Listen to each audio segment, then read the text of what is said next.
Now I'll just quickly walk you through my setup, and then I'll give you a sample of what I can do with my keynotes, how I've transitioned it from in-person to virtual.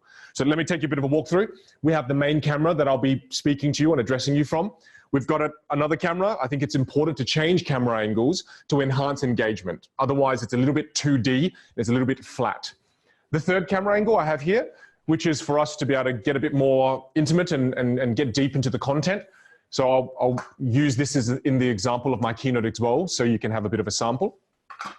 And then on top of this, I think it's important as well, because it's virtual, we've got to engage with the people that are on the call. That's the difference. The more engaged we are with the audience members, the more engaged they will be. So I've set up another camera angle over here for us to be able to get a bit more intimate and personal, where I'm not standing and it's a bit weird. I'm sitting like all of you are. And then we can engage in Q&A over here. So that's just kind of the lay of the land, so you know. And for those of you who are technically inclined as well, I've also got my slides embedded in my switcher here. So we can also still use our slides, and I can throw to my slides and we can do all the fancy stuff there with the slides. So what we'll do now is we'll start with a keynote module of mine, which is titled Influence. So if I bring you to this, it's about influence. But when I do my keynotes, and I want you to experience this virtually now, so I'll switch over to virtual. What I want to talk to you all about now is influence. But before we actually can talk about influence, I need to demonstrate influence so you all can experience it. So again, at this point, I will need a volunteer as well. So I think at this point, I'm going to go with someone who just joined us. I'm going to go with Della Star. So Della, do you mind being a volunteer for this? You just have to turn on your microphone. Yes, no, I'm ready to help you, and it's Dia. Nice to meet you, Vin. Oh, Dia, sorry. So That's Dia, okay. lovely to meet you, Dia. Okay. So Dia, what we're going to do is, this is about influence, okay? So I just want you to know it's about influence.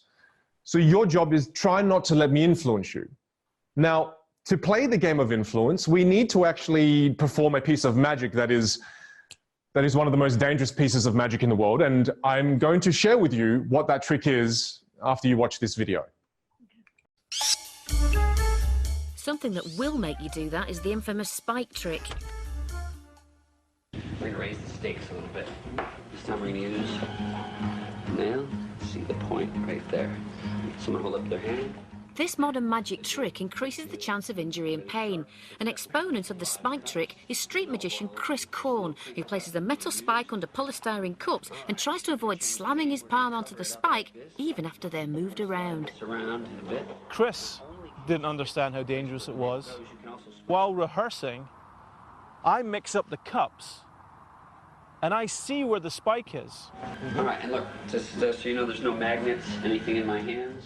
I see him notice where the spike is because of how the trick works. Then he raises his hand real high and slams it down on exactly the cup with the spike underneath it. I'm just going to wave this.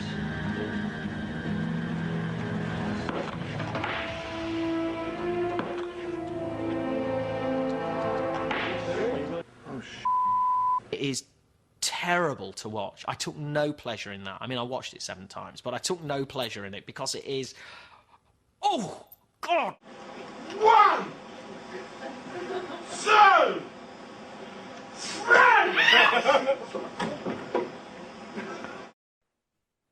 And that's what we're going to be doing. So look, Dia, my kind of well-being is in your hands. If you look over here, we've got 3 bags. And in 2 of these bags, these 2 here, it's just a block of wood. But over here, we have a block of wood and also a nail, okay? So what we're gonna do is, I'll take this block of wood and put it in this bag, the one with the nail. But you see, right now, the situation isn't very dangerous, or there's no influencing taking place because you know where the nail is. I know where it is. Everyone on this call knows where it is. So I'm gonna create a situation where none of you know where it is. So I'm gonna take the bags, and I'm going to just turn around quickly, and I'm just going to switch them a little bit like so.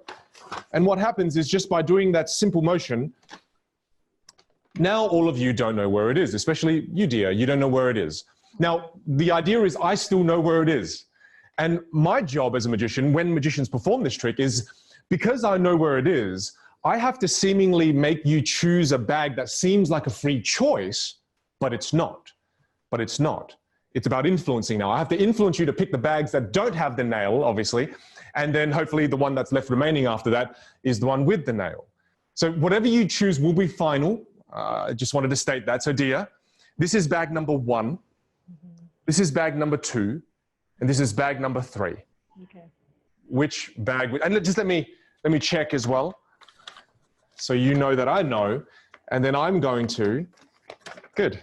So again, not to influence you, but would you like bag 1, 2, or 3? It's a complete 3 choice. What would you like? Then you're stressing me completely out here. Let's just go. I don't know. I don't want you to hurt yourself. I'm going with 2. We're going to go with 2. 2. Perfect. Yeah. Oh, so 2. And no. good. Perfect. So, and as I'll mention as well, I will not half-ass this. I will go full. I'll give it both cheeks, if you would. So here we go. Now there are 2. Now, dear, here's the thing. Here's the thing. The chances of getting this wrong now have been elevated. And just in case, I want you to know, if you do feel squirmish, then watch this video just a little bit closer. This is what could happen. Neither me nor the audience knows where the knife is. And then I make my psychic selection, and if all goes well... Oh! Ta-da! The pressure is on. I would like you to make a choice at this point. Would you like bag number 1 or 2? Let's go with 2. As in this one or this one? Sorry, 2 over here, right? Yeah. Okay, this is a bit awkward. This hasn't really happened before, but you've said it, so you just... like beating. Good, fantastic. Let's give her a silent round of applause on there so people can see you clapping. Because this last one, Tia, what's interesting is the last one is the one with the nail. Perfect. So thank you for being such a wonderful volunteer. I appreciate you. You see, the reason why I did this is to share with you that influence is something that is very real. You see this as something that is potentially very dangerous, but it's not, because as a magician, we have to learn how to influence our audience members. And another quick example that you all can play along with, and if you've played this game before, just play along anyway. But I want you all to experience what we just had someone experience just now. I want you all to hold out your right hands. Let's play with this. Hold out your right hands, just like what Dia did before. And then turn your right hand upside down. And then point all your fingers together. Bend your arm 90 degrees. And this next bit, I want all of you to do as quickly as you can, but please don't hurt yourself. Quickly as you can, take your fingertips, everyone go to your cheek, and then have a look at everyone and say, that's not your cheek, that's your chin. Right, so this is a game of influence. It's a game of influence. And I do this to prove one point.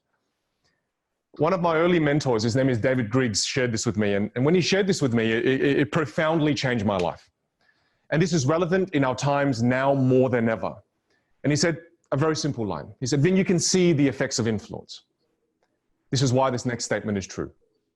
You are the direct reflection of the top 5 people you spend time with. You're the direct reflection of the top 5 people you spend time with. That's who you are. But you see, that lesson that he shared, it's relevant in assessing who we are in the present. It's not as useful when we're looking into the future. So when we're thinking about it with a future perspective, what it means is you can control who you become in the future by deciding who you spend time with today. And I'd love to share with you, one of the biggest reasons I'm even a speaker is because of this lesson. I've wanted to be a speaker now for easily 10 years. I started to really love this career path in 2010. And I remember I asked David, and I said, David, what do I do? And David goes, Vinh, look, it's very simple. If you want to be a speaker, bring a speaker into your top 5. So then I started to Google, and the stalking began. And I found a gentleman, his name is Matthew Mihilovich. If you look here, Matthew is an amazing entrepreneur. He's an amazing speaker in Australia. And I flew to Sydney to watch him speak. And the moment I saw him speak, I was like, yes, I need to get this man's attention. So I sent him an email every single 8 days, just so that every week he'll get the email on a different day. You gotta keep things really fresh. And what happened next was about 6 months of sending him emails, he then blocked me. And I just thought an entrepreneur would reward persistence, but he didn't. So what I did next was I kind of went a little bit crazy, and it was about early 2014, I kind of went a bit crazy, and I purchased 1,000 of his books. And my wife was pissed. Oh yeah. But then I got his attention because I took a photo of this and I wrote a handwritten letter because I could no longer email it to him. And then I sent it to him in the mail. And about a week later, he called me. And when he called me, the first words he said to me were, he called me and he goes, "Vin, you cheeky bastard. Next week, I'll give you an hour of my time." Long story short, Matthew and I became great friends. And the reason I'm even here is because of Matthew. Matthew actually took me to Poland, his home country, for 4 weeks to teach me how to build my speaking career here in the United States of America. You see, this is Matthew and I here. He completely changed my world. And the reason I'm sharing this with all of you, especially in this kind of context right now, is your top 5 is more relevant than ever. You know, as a speaker, I can tell you now that I'm spending my time with speakers who are pushing themselves to innovate in this space, in the speaking space, to go virtually, to create something that our managers and our agents can actually put forward to our clients. And if I spent time with another group of speakers who just, again, don't believe in virtual and are just going to wait till things get back to normal, that will dictate the way I act. It's going to dictate the way I act. And the reason I'm sharing all of this is I think I want to connect it to something broader. And what I want to connect it to is that we all know that in common wisdom, it's our beliefs that dictate our actions. So we know that our beliefs dictate our actions. We know that our beliefs dictate our actions, but what we have to ask ourselves during this time is, well, where do our beliefs come from? Where do our beliefs come from? And what people don't realize is that our beliefs that we have about what's possible in our industry, our beliefs about what we think is possible for ourselves, our beliefs, they come from our top 5. The top 5 people right now in your circle, whatever they believe is possible, you believe is possible. Whatever they believe isn't possible, you believe isn't possible. So to me, I think, especially during this COVID-19 pandemic, it's so important that you spend time with the right top 5. Because they're going to dictate your beliefs, which will dictate your actions. I would not have this entire setup if it wasn't for my top 5 right now. You're the direct reflection of the top 5 people you spend time with. You can choose who you become in the future by deciding who you spend time with right now. Choose wisely. Karen, I do think that these are so helpful because Derek, what you're saying, I'm getting some of that too, going, how are they interactive? What do they do? And so when we get a chance as you know, the meeting planners are working with the meeting planners to experience you, that is really helpful for us because then I can better share kind of what this feels like.